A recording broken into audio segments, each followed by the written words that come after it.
생애를 굉장히 잘 알아야 돼요. 불교에서 핵심이 부처님 생애를 얼마나 잘 아느냐가 제가 보기에는 엄청나게 중요한데 사람들이 아무도 그런 쪽에 잘 관심을 안 갖더라고요. 근데 어떻게 살았느냐가 그 사람이 어떤 식의 판단을 했고 어떤 행동을 할 것이다가 유추가 돼요. 그러니까 우리가 그런 거 있잖아요. 저한테도 그런 얘기를 하거든요. 누가 네가 그런 말을 뭐 했다며 이러면 그건 내가 한 말이 맞아. 기억은 안 나. 기억은 안 나는데도 그거 내가 한 것 같아 라고 하는 게 있는가 하면 그건 내 말이 아니야 라고 하는 게 있거든요. 왜냐하면 내가 하던 행동들이 있으니까. 내가 보통 말하는 습관들 이런 게 있거든요. 그건 내 말이 아닐 거야. 이런 게 가능하고, 그 다음에 그게 가능한 사람들이 누구냐면 가족이라든지 친한 사람은 그게 가능하죠. 저 사람이 그 말 했대 그러면 쟤는 그렇게 얘기할 사람이야 가 있고, 그게 이제 판단이 되는 거고, 아니면 어떤 경우는 잘 모르는 사람은 사실 그게 판단이 안 되죠. 그래서 제가 그런 얘기 하잖아요. 진짜 친한 사람하고 카페에 갔을 때 화장실 꼭 그런 사람들, 아주 악덕적인 사람들이 있어요. 주문을 하고 화장실에 가면 될 건데 화장실을 먼저 가는, 나 잠깐 갔다 올게 이렇게. 뭐 틀린 건 아닌데 그냥 뭐 시켜줘라고 하고 가든지. 그러면 또 주문을 받으러 오면 잠깐 지금 화장실 갔으니까 잠깐 기다려 주세요 이렇게 하는 수밖에 없잖아. 근데 진짜 친하면 화장실에 간 사이에 주문을 할 수 있다니까. 걔는 그거 먹을 거야 이렇게. 그 판단이지. 그래서 그렇게 해서 갔다 와서 야 주문하라고 그래서 네 거는 이거 시켰어 이러면 잘했어 이렇게. 그래서 그게 가능한 거는 이유가 뭐냐면 오랫동안 그 사람을 봐와서 성향을 아는 거죠. 우리도 대신 시켜주는데 약간 껄끄럽거나 잘 모르는 사람 걸 대신 시키지는 않거든. 다 대신 시킬 정도면 이런 거. 그리고 자신이 없으면 2개를 시켜가지고 걔가 나 왜 아이스 시켰어? 난 뜨거운 커피 마실 건데 그럼 내 거랑 바꿔. 이것도 나오거든. 저놈의 잔소리 그럼 시켜놓고 가든가 내 거랑 바꿔. 이렇게도 돼.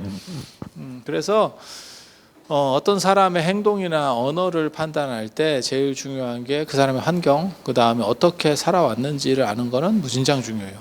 그런데 희한하게도 한국 불교는 부처님 생애에 대해서 별 관심이 없어. 그래서 부처님이 얘기한 거를 제대로 알아듣지 못한다고 생각을 합니다. 그래서 부처님 생애를 얘기를 하면 57쪽부터 이제 한번 봐보세요. 부처님이 사셨던 2500년 전에는 인더스 문명, 인도하면 인더스 문명이지만 동쪽으로 겐지스 강이 발전하던 때입니다. 그래서 인도 지도를 이렇게 보면 삼각형, 역삼각형 같이 되어 있거든요. 역삼각형 같이. 그러면 서쪽의 인더스 강 쪽에서 아리안족이 점점 내려와요. 이렇게 옆으로 퍼져와요. 내려가느냐? 내려가지는 잘 않습니다. 왜냐하면 자기가 사는 위도들이 있기 때문에. 그래서 동쪽으로 이동하다가 나중에 겐지스강 쪽으로 오게 되는 거고, 아리안족은 백인이고 유목문화고 그리고 소수입니다. 소수. 뭐 생각하시면 되냐면 몽고나 청나라 생각하시면 돼요. 만주족도 소수죠. 그러면 다수의 인도 사람들하고 이제 부딪혀서 사는 거고, 처음에 인도로 들어왔을 때는 아리안족도 상당수가 좀 있었죠. 그래서 인더스 문명 쪽에는 서쪽으로 갈수록 아리안족 비율이 좀 더 높다라고 보시면 돼요. 그리고 동쪽으로 가면 원주민들이 훨씬 많고, 그래서 두 문화가 섞이게 되는 거죠. 전통 문화하고 원래 인도의 원주민들의 문화하고 그 다음에 아리안족의 외래 문화가 대등관계 속에서 섞여 나가게 되는 게 겐지스강 문명의 특징입니다. 그리고 제가 늘상 말하지만 잡종이 좋은 겁니다. 순종 좋은 거 아닙니다. 순종은 개나 말이나 이런 데서 좋은 거고요. 인간은 다 잡종이 좋은 거고, 문화도 잡종이 강한 겁니다. 그래서 미국이라는 나라가 만들어진 지 얼마 안 됐지만 저렇게 강력할 수 있는 게 인종적으로도 잡종이고 문화적으로도 잡종이기 때문이다. 제가 그런 얘기를 하거든요. 그러면 사람들이 그게 가능하냐라고 하는데, 실제로 인간은 잡종 쪽이 강해요. 그리고 유전적으로도 우성이죠. 그쪽이 더 발전하게. 지능들이 좋죠. 그래서 제가 그런 얘기 하잖아요. 한국에서 잡종이 제일 많은 데가 어디냐? 서울이다. 혈통적으로 봤을 때 전라도 사람도 와 있고 경상도 사람도 와 있고 충청도 사람도 와 있고 외국인도 와 있고 뭐 다 섞여 있는 게 서울이잖아. 그렇죠? 그러다 보니까 서울 사람들이 머리가 상대적으로 좋을 수 있는 확률이 큰 거죠. 잡종 비율이 높으니까. 그래서 잡종을 우습게 보지 마세요. 저는 잡종을 굉장히 높게 평가하는 사람이거든요. 그래서 겐지스강이 그 당시에 왜 떴느냐? 잡종이다. 원래 본토 문화하고 외래에서 유입된 문화가 섞여서 그 다음에 농경과 유목 이런 것들이 막 섞여서 돌아가는 거예요. 그리고 그 당시에는 도시국가들이 이제 살살살 발전하기 시작하니까 새로운 가치관, 돈이 새로운 가치관을 촉구합니다. 마치 뭘 생각하시면 되면 허생전 생각하시면 됩니다. 허생전. 그래서 돈이 많으면 그 사람은 신분 상승의 욕구가 생기는 거고, 신분 상승의 욕구가 생기는 거고 세상이 달라지기 시작하는 거죠. 그래서 돈이 있다 보면 신분 상승의 욕구가 당연히 생기게 되고 사람이 돈만 갖고 살 수는 없잖아요. 물론 우리 같은 이제 쩌리들은 돈만 있으면 그것만 갖고도 행복한데 재벌이 돈으로 행복할 수는 없잖아요. 그러면 뭔가 또 다른 자기네들만의 무언가를 만들어 가겠지. 그래서 도시국가가 발전할 때 상인들이 움직이기 시작하고 상인들이 재벌로 거듭나면서 신분들이 흔들리기 시작해요. 허생전 같은 일이 벌어지는 거죠. 그러면 이제 돈 없는 양반과 돈 있는 쉽게 말해서 평민 이 관계가 역전되는 거죠. 지금도 마찬가지죠. 지금도 마찬가지죠. 그래서 돈 있으면 뭐 센 거죠. 그렇지 않아요?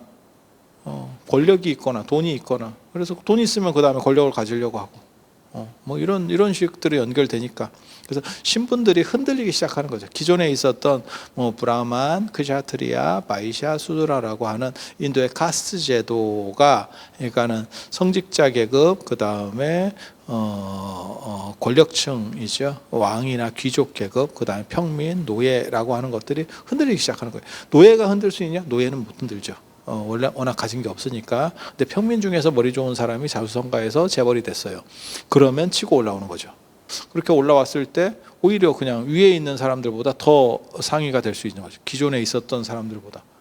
실제로 지금 재벌들이라고 하는 분들은 조선시대로 말하면 다 그냥 장돌뱅이지. 아니, 그런 생각 안 들어? 양반이 상업하겠냐? 그러면 양반들은 뭡니까? 양반들은 천석군 만석군이었지. 지금 생각으로 보면 개뿔도 아니지. 몰라. 압구정동 천석군이면 대박. 하지만 시골 천석군 뭐 어쩌라고. 제가 있는 월정사가 사찰 중에서는 땅을 제일 많이 가지고 있어요. 국가 다음으로 또 토지를 많이 가진 게 사찰이거든요. 그래서 사찰 중에서 땅을 제일 많이 가진 게 월정사예요. 어쩌라고. 그거 그냥 산소만 만들어요. 산소만 만들어. 산림이라서 산소 열심히 국가에 공급해주고 있어. 그 외에 아무 쓸모도 없어. 입장료 받는데 조금 쓸모 있네. 그 외에 뭐 아무. 그러니까 땅도 땅 나름이지. 아니 그렇잖아요. 그래서 천석군 만석군 해봐야 별 볼 일이 없는 거고. 지금 뭐 재벌들 뭐 그 주식 배당 수준도 안 되는 정도밖에 안 되겠지. 그래서 시대가 바뀌는 거고. 그러면 당연히 신분들이 흔들리게 되는 거고. 그래서 그런 식의 신분이 흔들리게 되면 새로운 가치관들을 제시를 누군가는 해줘야 되죠. 거기에 맞는. 그러니까 너네는 옛날에 쌍놈이었어. 아니면 사농공상 봐봐라. 사농공상 4개 중에서 상이 제일 따라지잖아. 그러니까 너네는 거지 같은 놈들이야. 이렇게 얘기를 할 수가 없잖아. 지금은 아시다시피 농사나 선비가 뭐 의미가 있어. 선비는 의미가 없고 사자 들어가는 직업은 그나마 의미가 좀 있지. 그죠? 그래서 제가 어렸을 때 사람들이 저한테 그랬는데 내가 중고등학교 때 사자 직업을 가질 거다. 사람들이 그랬거든요. 도사. 뭐 변호사, 검사, 의사 이런 거 아니고 도사. 근데 되게 재밌는 게 목사도 사자 직업이야. 목사 사자 직업이야. 그래서 그 선비사는 아닌데, 그 선비의 의미는 아닌데, 지금 선비면 아유 절단 났지. 그럼 어디다 쓰겠어. 그냥 꼰대지. 그래서 그거 쓸모는 없고, 그 다음에 농이 뭐 농사꾼이 뭐 시골에서 농사했다가 농협 빚이나 안 생기면 다행이야. 지금 상황이. 공은 괜찮지요, 그죠? 공은 공장, 뭐 예를 들어 제조업, 뭐 이런 거는 뭐 그런가? 그래도 상한테 안 되죠. 상한테 안 되죠. 그래서 그런 거 있잖아요. 펀드 매니저 잘하는 사람은 전 세계적으로 펀드 매니저가 최고급에 올라가면 1년 수익이 1조를 번다던데. 월급하고 인센티브로 조를 번대. 와, 난 조를 버는 사람은 기업인 아니면 없는 줄 알았어. 야, 그 대단하지. 그래서 뭐라고 얘기하냐면 뭐 투자 이런 거 이렇게 얘기하는 사람들 있잖아. 인터넷이나 이런 데 나와가지고 야, 이 종목이 좋습니다. 이렇게 그런 놈들 다 쓰레기라는 거잖아. 그런 걸 진짜 잘하면 조 단위 월급을 받는데 거기서 학원 강사처럼 나와서 그 얘기하고 있겠냐고. 그거 다 사기꾼들이고. 그 얘기는 제가 어렸을 때도 그 얘기 들었어요. 제가 고등학교 때 그 사주 이런 데 또 관심이 있어가지고 그런 책을 보러 갔더니 누가 저한테 그 책을 사러 갔어요. 교보문고에. 그때는 교보문고에 책 살 일이 많았다. 교보문고 아니면 종로서적이었어요. 우리 때는. 종로서적은 저 종강역인가 어디서 종로 3강가 정확히 기억 안 나는데 거기서 내리면 바로 서점으로 통할 수 있었고, 교보문고는 좀 걸어가야 돼요. 그때만 하더라도. 그래서 약간 그랬었는데,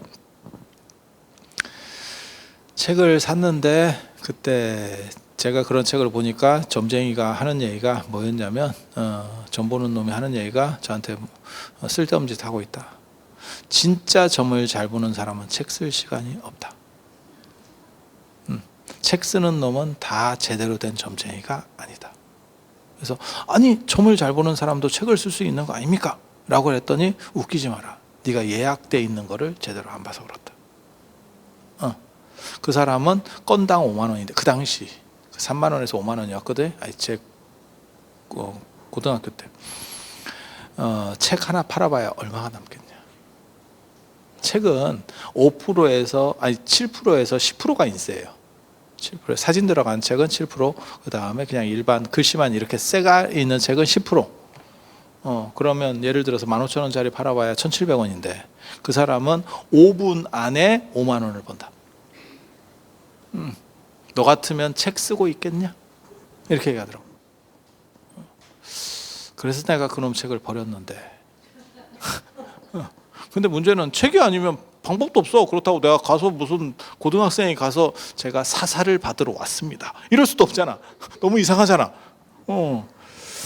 그래서 굉장히 좀 딜레마 같은 뭐 이런 측면들이 있는 거예요. 그래서 그 얘기 들어보면 또 그런 거 같기도 하고, 몰라. 어렸을 때 제가 쓸데없는 짓을 굉장히 많이 했기 때문에 그게 오늘날 다 자산이 됐지. 야, 이게 문화력이 될 줄 몰랐네. 나 진짜 쓸데없는 이상한 짓 많이 했는데. 그래서 신분 계급들이 흔들리기 시작하면 거기에 맞는 새로운 얘기들을 해줘야 되지. 그러니까 산업공상, 상 중에서 최고는 장사꾼 중에 최고는 없는 거 파는 사람이 최고. 없는 거 파는 사람이 최고. 있는 걸 파는 사람은 좀 떨어지는 거고, 그러니까 삼성이 반도체를 팔아요. 그 다음에 뭐 갤럭시를 팔아요. 이건 좀 떨어지는 거죠. 없는 걸 파는 사람이 최고. 공을 팔아요가 최고예요. 공을 팔아요. 세상에 그런 걸 팔 수도 있습니까? 그거 팔지. 그러니까 예를 들어서 지금 삼성이 예전에 9만 원까지 올라갔다가 요즘 한 6만 원 정도 이렇게 5만대로 밀렸다가 아마 6만 원 정도 이렇게 됐을 거예요. 그게 왜냐면 반도체 사이클이 지금 안 된다는 거잖아요. 반도체가 사이클이, 이게 뉴스에 그냥 나오는 얘기 하는 거예요. 그렇게 막 이상하게 듣지 마. 그렇게 이상하게 생소하게 들으면 뉴스를 안 보는 게 티가 나잖아. 그러니까 본 것처럼 하라 말이야. 이게 딱 이렇게 해서 사이클이 있어요.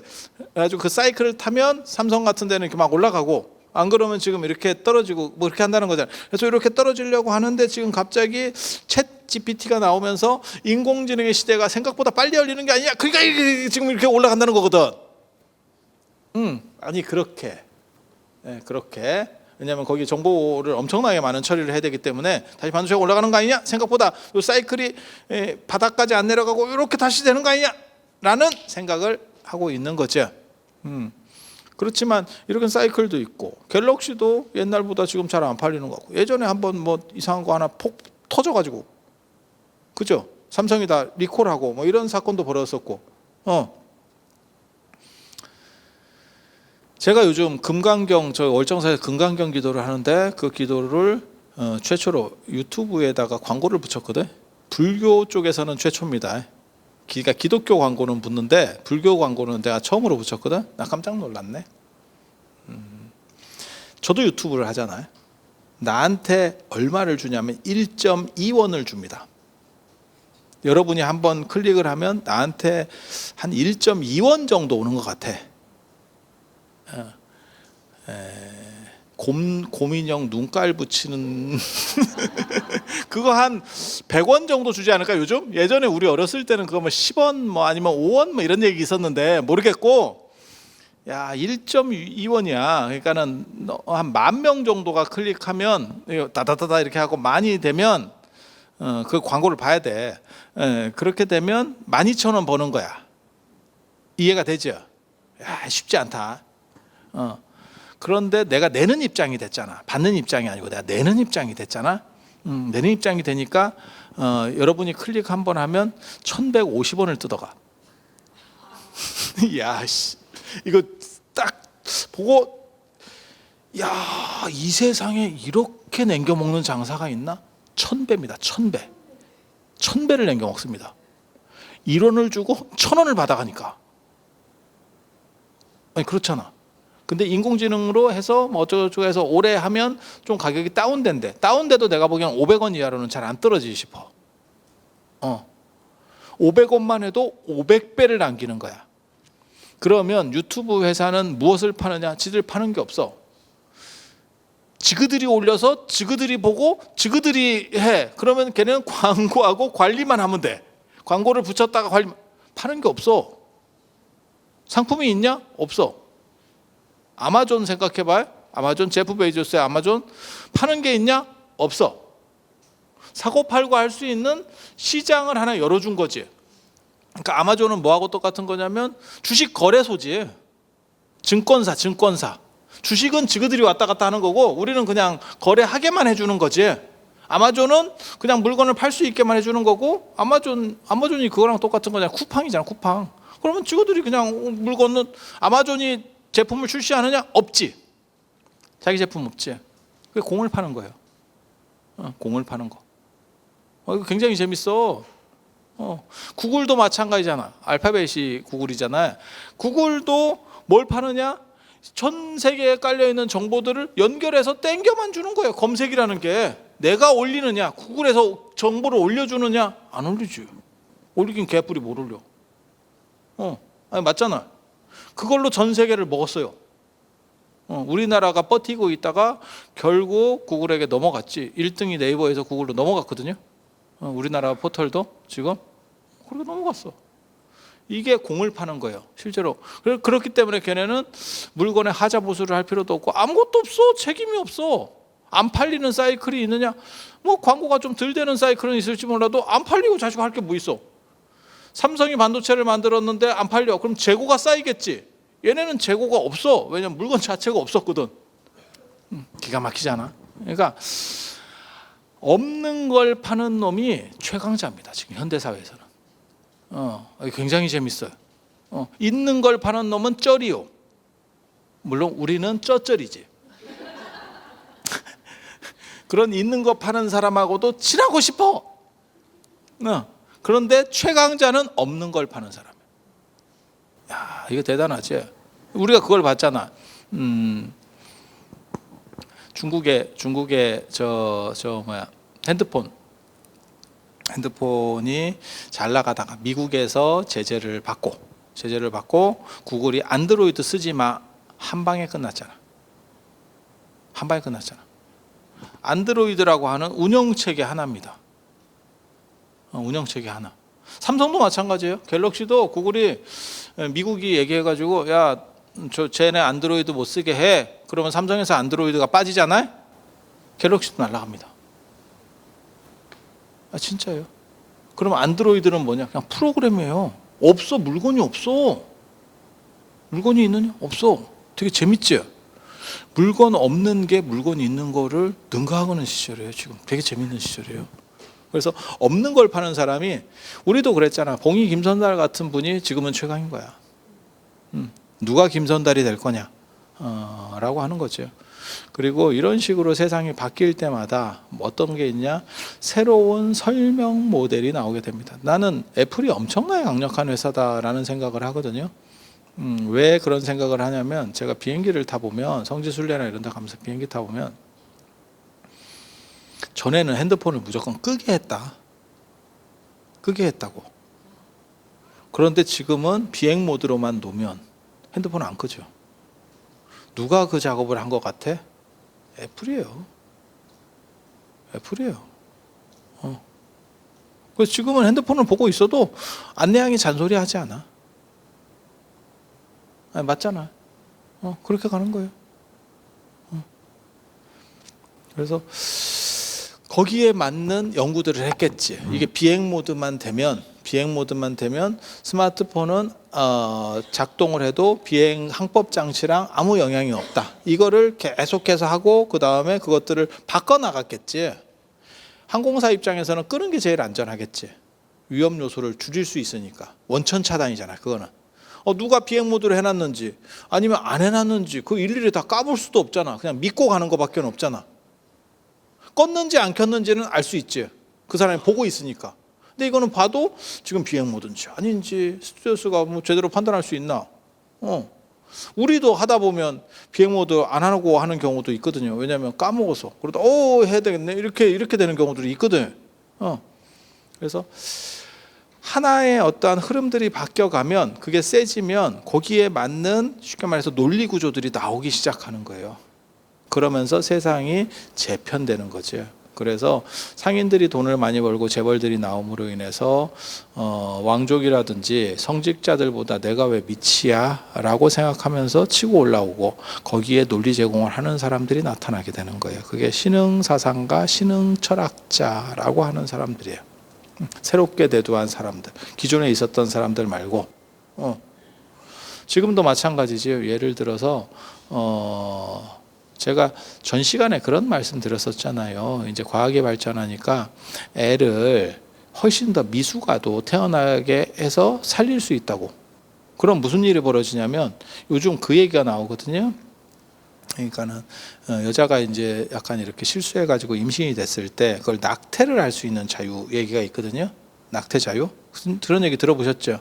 왜냐하면 실수로 좀 잘못해가지고 임신을 돼서 평생 인생을 그렇게 살 수는 없으니까 낙태도 여성의 권리로서 줘야 된다. 그런데 그 접점을 어디로 줄 거냐, 이런 건 굉장히 어려워요. 왜? 뭐 한 달까지는 낙태. 근데 과학이 발전해서 한 달 된 애도 배에서 꺼내서 키울 수 있어. 살려낼 수 있어. 이렇게 돼버리면 그냥 막 던지는 얘기예요. 그러면 어떤 일이 벌어지느냐? 이것들을 새로 규정해야 되는 문제들이 벌어져. 그게 따라붙는다고.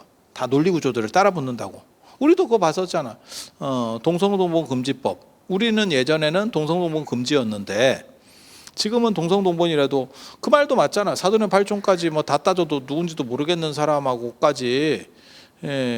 물론 드라마에서는 뭐 이렇게 눈만 맞으면 이복 동생이고 뭐 이런 경우들이 많지만 현실적으로 별로 없거든.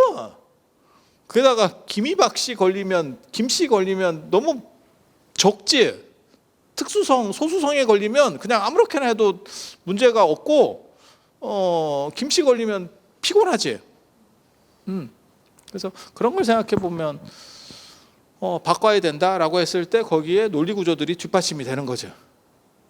그냥 하루아침에 그냥 바꿉시다 이렇게 가는 게 아니고, 그거는 왜 그래서 그렇고 뭐 유전적으로는 어떻고 과학적으로 어떻고 뭐 문화적으로 어떻고 다른 나라 사례는 어떻고 뭐 이러면서 논리가 나오는 거죠. 그래서 그런 논리들을 대주는 사람들이 나타나게 되는 거예요. 그래서 사회를 새롭게 해석하는 사람, 지금도 존재하는 거예요. 전에 일단 변화에는 사람들이 다 약간 거부감이 있어. 그래서 우리 어렸을 때 뭐 분유가 처음 나왔을 때 뭐 소전 먹으면 애들이 무슨 뭐 말을 안 듣는다는 오만 쓸데없는 소리들을 했었고, 지금 그래서 애들이 말을 안 듣는구나. 그때 큰 어른들도 말을 안 듣지. 그렇게 해서 먹으면 별 문제는 없죠. 그게 뭐 대단할 게 있어? 그렇게 하면 이제 그거를 그건 어차피 소화기관으로 넘어가는 거니까. 그래서 별 문제 없고 이렇게 해서 뭔가 논리 구조를 만들 수 있고. 지금도 마찬가지죠. 뭐 육식이 더 좋으냐, 채식이 더 좋으냐, 라고 말하는 것도 지금 이제 채식 인구들이 늘어나면서 그것도 상당히 논리들이 접점이 붙고 있어요. 개인적으로는 그냥 제 개인적인 얘기만 하면 인간은 육식을 어느 정도 하는 게 맞다라는 생각은 해요. 채식은 선택인 거고, 이유는 진화상으로 봤을 때 제가 보기에는 겸해서 먹는 게 맞는 거야. 그리고 뭐 채식을 했을 때 살이 빠진다 그런 것도 다 거짓말이고, 제가 그런 얘기 하잖아요. 채식 동물이 덩치가 크고 채식 동물이 머리가 나쁘지, 육식 동물은 살찐 놈 먹고 육식 동물이 대부분 머리가 좋습니다. 초식 동물에 비해서. 한 번만 더 생각해봐. 근데 사람들이 뭐라고 생각했냐면, 저도 그런 얘기를 주변에 많이 들었거든. 뭐 동물이 죽을 때 뭐 원한을 가지고 죽고 어쩌고, 그래서 그걸 먹으면 그게 다시 나한테도 일부 영향을 줘서 사람이 성질이 더러워지고 육식을 하면 뭐 어쩌고 어쩌고 이런 얘기들 한 번씩 들어보셨죠? 성질이 사나워지고 뭐 이런 얘기들. 그게 이제 감염 주술이거든. 어떤 음식을 먹었을 때 그 에너지 중에 일부가 나한테 붙는다라고 하는 건데, 사실 소화기관을 통해서 대부분 나가는 거예요. 그래서 그럴 일이 별로 없습니다.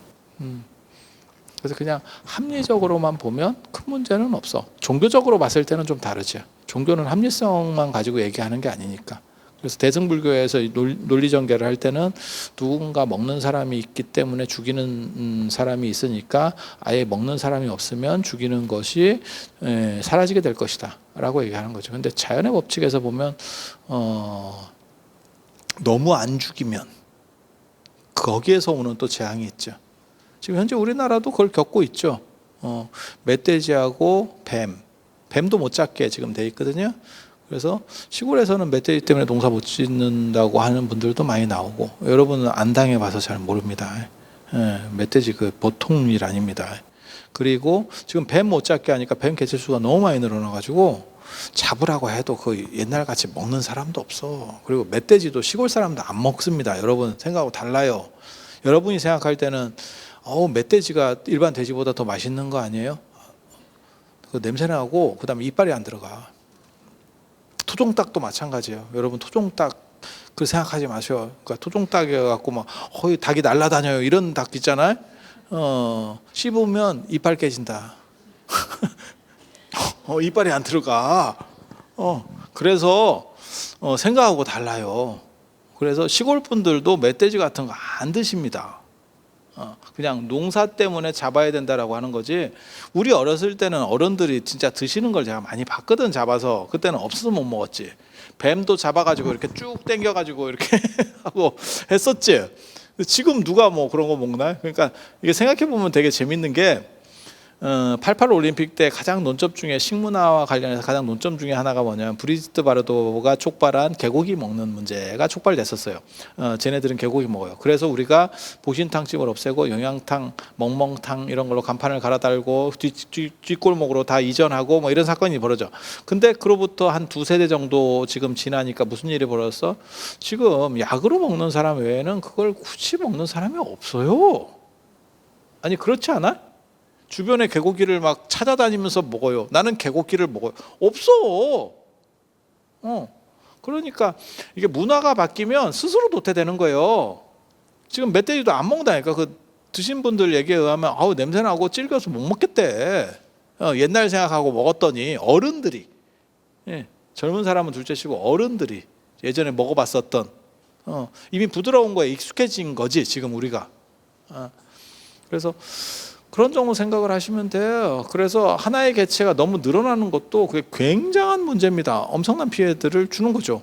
우리는 뭐 치명적 독사까지는 없지만 그래서 개체수를 인위적으로 그러니까 제가 늘상 하는 얘기 있거든요.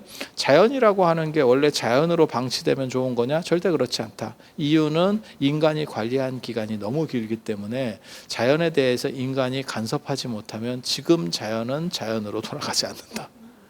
인간에게 유리한 자연을 얘기하는 거예요. 인간에게 유리한 자연. 그래서 이런 것들도 조절을 해야죠. 그러니까는 무슨 모든 생명이니까 다 안 나빠요. 뭐 그 지그들도 살아야지. 예. 그거는 예전에 우리 동물의 왕국에 나왔던 그거랑 똑같은 거죠. 사자가 누나 영양을 사냥을 하고 있으면 저 어렸을 때 동물의 왕국에서는 그걸 사람이 개입을 해서 쫓아줬죠. 안 죽게 해줬죠. 그런데 나중에는 인간이 개입하면 안 된다라고 판단을 하기 때문에 어차피 걔네는 누군가는 먹어야 될 거 아니야. 그래서 그걸 그냥 촬영만 하지 개입하지 않죠. 지금 영상들을 보면 지금 뭐 동물의 왕국 보지도 않아. 동물의 왕국 망했잖아. 인간 왕국도 지금 피곤한데 동물의 왕국을 뭐하러 보고 있어. 그래서 그런 정도 생각을 하시면 돼요. 그래서 사회가 이렇게 바뀌게 되면 거기에 대한 당위성 이야기들이 끊임없이 나온다는 거. 그리고 그때도 이제 개고기를 먹느냐 안 먹느냐의 논점들이 굉장히 많이 나왔지. 근데 지금은 먹느냐 안 먹느냐의 논점도 거의 없어. 왜? 먹는 사람이 없어 아예. 물론 일부는 있겠지. 네가 뭔 소리를 하느냐, 네가 몰라서 그렇지. 아직도 그런 걸 하는 사람이 있다. 진짜 일부지. 그럼 그 사람을 어떻게 다 막냐 세상에. 예. 우리나라가 6만 불이 돼도 지금 3만 5천 불이지만 6만 불이 돼도 거리에서 주무시는 분은 있어요. 내가 장담하는데 그걸 다 막을 수 있느냐? 못 막습니다. 미국 못 막거든. 미국이 6만 불이야. 못 막어. 그러니까 그거를 전부를 다 해결해야 끝납니다. 그러면 그건 말 같지도 않은 얘기고 한 90 몇 프로까지 올라오면 끝난 거예요. 그 부분은 사안에서 이제 끝났다고 보면 돼. 그 몇 프로를 더 없애기 위해서 처리한다는 거는 그건 행정력 낭비요. 시간 낭비인 거고. 그래서 흐름이 바뀌면 새로운 이야기들을 할 수 있는 구조들이 계속해서 나오게 되고, 그리고 그것을 촉발한 사람들은 상인들이었고, 그리고 그 시점에 부처님이 태어나시게 되는 거예요. 그래서 부처님도 새로운 얘기를 하죠. 그 새로운 얘기 중에 하나가 불교에서 말하는 사성평등. 사람은 태어난 걸 가지고 귀천을 가리는 것이 아니고 태어난 뒤에서 어떤 행동을 했느냐로 귀천을 가린다. 듣기에는 별 볼 일 없는 얘기인데 신분제 사회에서 그 얘기를 했다는 거예요. 조선시대 때 그 얘기를 하면 그 사람이 죽습니다. 말한 사람이 죽습니다. 양반이나 쌍놈이나 뭔 차이가 있습니까? 그 사람이 어떻게 살았느냐를 보고 그 사람이 태생을 보는 게 아니고 그 사람이 얼마나 진실한 사람인가를 보는 게 중요한 거 아닙니까? 양반한테 맞아 죽습니다. 제가 얘기했잖아요. 세종대왕이 부민고소금지법 만들었다고. 그게 세종이 만든 악법, 세종의 패착 중에 가장 대표적인 건데, 부민고소금지법이 뭐냐면 아랫사람이 윗사람을 고소할 수 없어. 내가 하인을 그냥 마음에 안 들어서 좀 패가지고 장애인을 만들었어. 그러면 그 사람이 관원에 가서 고소를 하잖아요. 그러면 그 고소한 놈에게 벌이 떨어집니다. 개 같은 법이죠. 왜? 신분제 사회를 옹호하는 법이에요. 그래서 아예 대거리를 못하는 거죠. 대거리 할 수가 없게 만들어버리는 거죠. 그게 세종이 한 법이에요. 세종 같은 분도 그런 행동을 해놨어. 그게 세종이 언제적 사람이에요? 뭐 조선 초기 그렇게 오래된 사람 아니에요? 600년도 안 된 분이에요? 부처님 2500년 전 분이에요. 그때 그 얘기를 했어요. 왜 했느냐? 신분이 흔들리고 있었기 때문에. 그게 말할 수 있는 여지가 되는 거예요. 지금 우리 일제강점기 때 그런 얘기 했으면 멋있는 사람이죠. 야, 계몽한 사람이고 선지식이다. 이렇게 평가를 받았겠죠. 아니 그렇지 않아? 그런데 조선시대 때 그렇게 말하면 날아가거든요. 이게 잘리거든요. 그러니까 그 얘기는 뭐냐? 붓다 당시에 이미 그런 흐름들이 어느 정도 암암리에 좀씩 움직이고 있었다. 그거를 붓다는 수용해서 얘기를 하는 거다. 그리고 그것은 합리적 선상에서 사람들이 지지할 수 있었다. 되게 재밌는 게 조선 후기에 정조나 이런 분들이 노비를 풀어주려고 그랬었어요. 노비를 풀고 평민으로 만들어주려고 했었거든요. 왜 그랬을까요? 세수증대를 위해서. 노비는 면세거든요. 그러니까 세수증대를 위해서 노비를 풀어주려고 그랬어. 근데 노비가 데모를 하면서 뭐라고 얘기했냐면 우리는 계속 노비로 남고 싶어요. 를 했습니다. 우리 생각에는 노비에서 풀어주면 더 좋은 거 아닙니까? 그 사람들은 그것을 원치 않았습니다. 이유는 두 가지예요.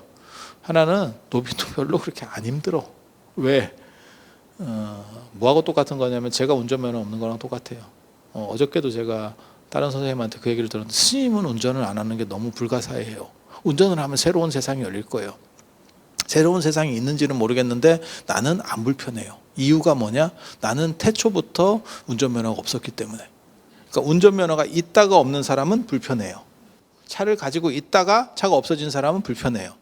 근데 계속 이런 식으로 생활 패턴을 했던 사람은 별로 불편하지 않아요. 여러분도 버스 계속 타시는 분들은 그거 있잖아. 버스 시간 대충 외우고 있고 어느 시점에 가면 된다. 이걸 알고 있기 때문에 크게 어렵지 않아. 근데 자동차만 계속 타다가 버스 한번 타려고 그러면 야, 이거 시계를 어디를 봐야 이게 버스가 언제 오냐? 이거 뭔 뜻인지 아시죠? 겁나 불편한 거야. 그래서 노비로 계속 살면 안 불편해요. 눈 뜰 때부터 노비였고 계속 노비였어. 안 불편해요. 그리고 여러분이 생각하는 노비는 저 향단이나 방자 같은 그런 내거 노비를 생각하니까 저거 밑에서 이렇게 자꾸 굽신거려 많이 뭐 이래 되고 이런 거 아니요? 그 노비 아니고 외거 노비라고 노비들만 따로 사는 데가 있어요. 그렇게 해서 그냥 그 집에 소속됐다기보다도 어떤 마름이 관리하면서 농장을 관리하는 노비들. 그래서 평민하고 큰 차이도 없어. 그리고 뭐가 있냐면 지그들끼리만 사니까 평민이든 뭐든 관계도 없는 거야. 그냥 지그들끼리 결혼하고 하나의 집성촌이 만들어지는 거지 일종의. 그러니까 별로 그 문제의식도 없고 평민이 되면 세금을 더 내야 돼. 세금이 올라갑니다. 그러니까 굳이 뭐 좋은지도 모르겠는데 평민을 해서 세금을 더 낼 필요가 있을까? 이렇게 되는 거고, 그다음에 양반 밑에 있으면 보호가 돼요. 그 양반이 자기 재산이니까 누가 뭐 부당한 일을 했을 때 막아주죠. 맞잖아. 근데 이게 평민이 돼버리면 지가 막아야 되거든. 부당한 놈들은 계속 존재하겠지. 뭐 삥 뜯어 가려는 놈들. 그러니까 뭐하고 똑같은 거냐면 김도환이지.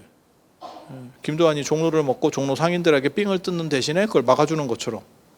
저는 뭐 김도환이나 이런 사람들을 별로 대단하게 안 보는데 그래봐야 뭐 삥 뜯던 상인들 삥 뜯던 깡패지 뭐가 있어. 정의롭게 뭘 구한 것처럼 구하긴 개뿔이 뭘 구했어. 삥 뜯다 그 돈으로 국회의원 한 거밖에 없지. 그래서 깡패는 어떠한 논리 구조 속에서 정당화될 수 없어요. 폭력이나 깡패나 이런 것들은 정당화될 수가 없어요. 그래서 뭐 말이 돼. 그래서 그런 식으로 그래서 노비들도 그때 데모를 했다니까. 정부를 상대로 우리는 노비로 남고 싶어요. 그래서 뭐 시켰어요. 정부에서 뭐 시켰어요. 그래서 여러분이 생각하는 것처럼 이게 신분을 타파하고 선천적인 것들은 다 끊고 혈통이나 이런 건 다 끊고 후천적인 노력으로만 평가합시다 라고 하면 사람들이 다 환호했을 것 같죠? 아니에요. 그거는 지금 여러분들의 생각일 뿐이에요. 그 당시 사람들은 그렇지 않아요. 여성도 마찬가지입니다. 불교가 세계 종교 중에서 최초로 여성 성직자를 인정한 종교예요. 그러한 문화로 개신교는 약간 달라졌지만 개신교도 목사 중에 잘 나가는 목사에 여성 없죠. 없잖아요. 여성이 대단한 교회를 가진 목사가 있어요? 없어. 현대 한국에도 없어. 전 세계에서 제일 큰 교회 10개를 꼽으면 그 중에 6개가 우리나라에 있는데 목사 없어. 여자 목사 대단한 사람 한 명도 없어. 그죠? 그런 상황이고, 그럼 뭐 미국이나 이런 데는 있습니까? 대단한 사람 없어. 아는 사람 있으면 얘기해 보세요. 없어. 없어. 그것만 그러느냐? 공자집에서도 여자는 사람 취급 안 되죠. 그래서 공자가 3대 동안 이혼했어요. 다 이혼입니다. 공자집 3대 이혼. 그리고 제가 그 얘기 해주는데 증자가 이혼할 때 그게 굉장히 재밌는 사연으로 이혼을 하거든요. 증자가 공자의 제자 중에 아주 잘 나가는 제자인데 효경을 쓴 게 증자인데 증삼이라고 하는 사람인데 이 사람이 굉장히 좀 추잡한 사람이거든요. 약간 내가 보기엔 인성이 좀 덜 된 사람인데 그 당시가 이제 전국 시대라 가지고 전쟁이 터지고 막 이러니면 학당에서 자기 이제 학교가 있는 거지. 학교가 있어. 근데 피난을 가야 될 거 아니야. 피난을 가면 자기는 가고 제자들한테는 학교를 지키라 그래. 왜? 다 가면 이게 약탈되잖아. 너무 치사하지 않아? 그럼 그냥 같이 지키든가. 내가 제일 치사한 게 그런 사람들이거든. 그러니까 그냥 갈 거면 같이 가든가, 안 그러면 그냥 지키거나 자기가 모범이 돼서 지키거나.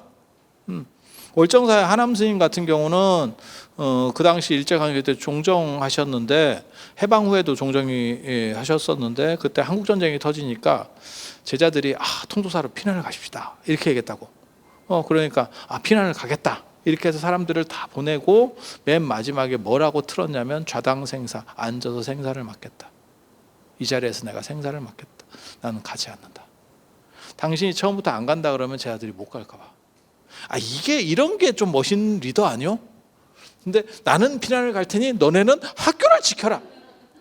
이게 무슨 이게 사람인가? 근데 그게 아리스토텔레스도 비슷한 행동을 해요. 아리스토텔레스, 소크라테스가 그 두 가지 죄로 약사발을 받게 되거든요. 두 가지 죄가 젊은이를 선동한다. 그 다음에 신관을 현혹했다. 기존의 그리스 신관과 다른 얘기를 한다. 그래서 이제 독배를 마시게 되는데 그때 사람들이 이제 빼주려고 합니다. 그래서 이제 지금 당신이 죽게 생겼으니까 망명을 합시다. 배를 준비해놨으니까 망명을 합시다. 그랬더니 소크라테스가 맨 마지막에 그렇게 얘기하고 죽잖아. 나는 공짜는 양잿물도 마신다. 이러면서 완샷을 하고 죽었다는. 그렇게 가는 거거든요. 빼주려고 했는데 아리스토텔레스도 죽을 뻔합니다. 소크라테스, 플라톤, 아리스토텔레스 이렇게 내려가잖아. 그때 아리스토텔레스는 도망을 가요. 그러면서 무슨 얘기를 했냐면 그게 아주 명언입니다. 나는 아테네 사람으로 하여금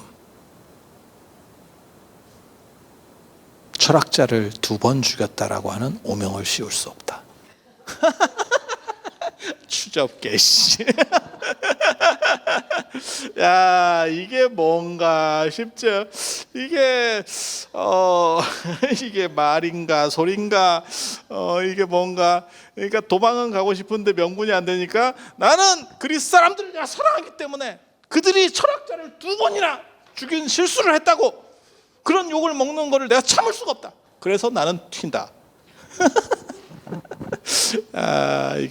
이게 뭔가 싶어.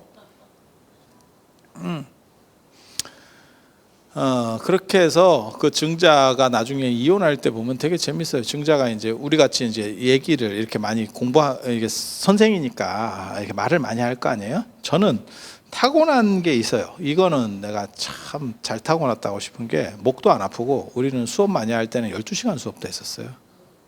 12시간 수업. 콘택 600이라고 12시간 지속도 해요. 그래서 우리 몇 시간 해갖고는 힘든지 모릅니다. 그것도 서서 12시간 했는데 지금 앉아서 이렇게 딱 이게 뭐 일도 아니고 그리고 목도 잘 안 가고 그리고 힘이 빠지는 게 아니고 우리는 힘이 붙어요. 그래서 이게 아주 굉장히 좋은 조건을 가진 거지. 근데 우리 같은 목소리가 연불 목소리는 아니라는 거. 이게 조금 뭐 이게 장단점이 있어. 그렇게 해서 하는데 증자는 목이 잘 갔는가 봐. 그건 이제 사람 나름이지. 그리고 1시간만 해도 몸이 푹 가는 사람이 있어요. 남 앞에서 얘기하면 1시간에 쫙 진 빠지는 사람이 있어. 지들끼리 떠들 때는 3시간을 떠들어도 진이 안 빠지는데 남 앞에서 얘기하라 그러면 1시간 만에 진이 빠져. 그거 참 재밌지. 그렇게 해서 무기 잡고 가니까 마누라가 그 당시에도 그게 있었어. 배를 중탕을 해줬대. 뭔지 아시죠? 그러니까 예전 어른들이 이렇게 하면 목 아프다 그러면 배나 도라지 이런 거 해주는 게 있었거든요. 지금은 뭐 그냥 약 먹으면 되지. 프로폴리스 먹어. 프로폴리스. 호주 거, 뉴질랜드 거 먹으면 된다. 프로폴리스 먹어. 그런데 배를 중탕, 뭔지 아시죠? 배 속 파가지고 이렇게 하는 거, 그걸 해줬대. 근데 증자가 그게 마음에 안 들었대. 뭐가 마음에 안 들었는지 정확하게는 안 나와. 그래서 이혼을 합니다. 그래서 나중에 누가 주석을 뭐라고 썼냐면